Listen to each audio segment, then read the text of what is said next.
অন্যের জমি হাতিয়ে প্লট করে 2 কোটিতে বিক্রি করে দেওয়ার অভিযোগ। কাঠগোড়ায় কাঁথি তৃণমূল কাউন্সিলর অতনু গিরি মুখ্যমন্ত্রীর দ্বারস্থ জমির আসল মালিক।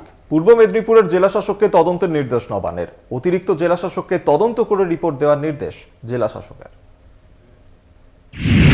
মুখ্যমন্ত্রীর নির্দেশই সার, জনপ্রতিনিধিদের অন্যায় চলছেই।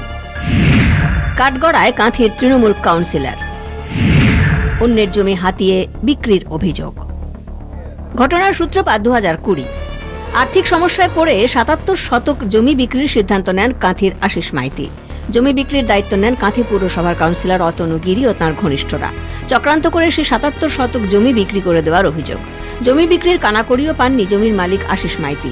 বিচার চেয়ে অভিযুক্ত কাউন্সিলরের বিরুদ্ধে কাঁথি থানায় এফআইআর করেন তিনি। ছুটে ছুটে আনা কোনো কাউন্সিলর নাই, তো আমি ছুটিনি।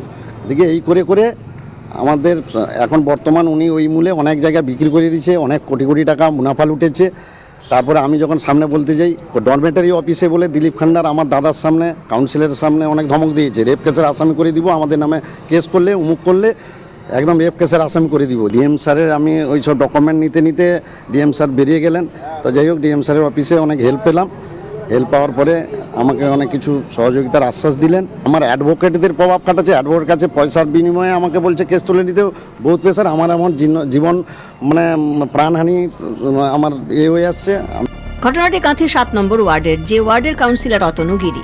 তার দাবি, তিনি জমি বিক্রির মধ্যস্থতা করেন, তবে টাকার লেনদেনের সঙ্গে কোনোভাবে জড়িত নন। 3 মিথ্যা অভিযোগ। আর আমি 7 নম্বরের কাউন্সিলর। আগের বলে 2017 সালের ঘটনা এটা। 17 সালে আমি এলাকার কাউন্সিলর হিসেবে একটা জমি সংক্রান্ত সমস্যা হয়েছিল। আশিস বাবু আমার কাছে অভিযোগ করছিলেন এবং কাবুল বেরার বিরুদ্ধে, যে তার জমি জমার ব্যাপারে একটা টাকা পয়সার ধারধুর কি ব্যাপার ছিল। আমার কাছে বসা হয়েছিল আমার ওয়ার্ড কমিটি অফিসে। আমি সেখানে সালিসি করেছিলাম। সালিসি করতে গিয়ে যা বুঝতে পেরেছিলাম, সেখানে কাবুল বাবুর কাছ থেকে ব্যবসা সংক্রান্ত ব্যাপারে আশিস বাবু টাকা ধার নিয়েছিলেন, টাকা উনি শোধ করতে পারেননি। জমির মালিক এফআইআর এর পাশাপাশি রাজ্যপাল এবং মুখ্যমন্ত্রীর কাছেও অভিযোগ করেন। সেই অভিযোগের ভিত্তিতে পদক্ষেপ নবান্নর। ভূমি ও ভূমি সংস্কার দফতরের ডেপুটি সেক্রেটারি পূর্ব মেদিনীপুরের জেলাশাসককে তদন্তের নির্দেশ দেন। জেলাশাসক পূর্ণেন্দু মাঝি তদন্ত রিপোর্ট তৈরিতে ইতিমধ্যে পদক্ষেপ করেছেন। অতিরিক্ত জেলাশাসক বৈভব চৌধুরীকে তদন্ত করে রিপোর্ট জমা দেওয়ার নির্দেশ দিয়েছেন। কাঁথি থেকে সৌম্যজিৎ চট্টোপাধ্যায়ের রিপোর্ট, কলকাতা টিভি।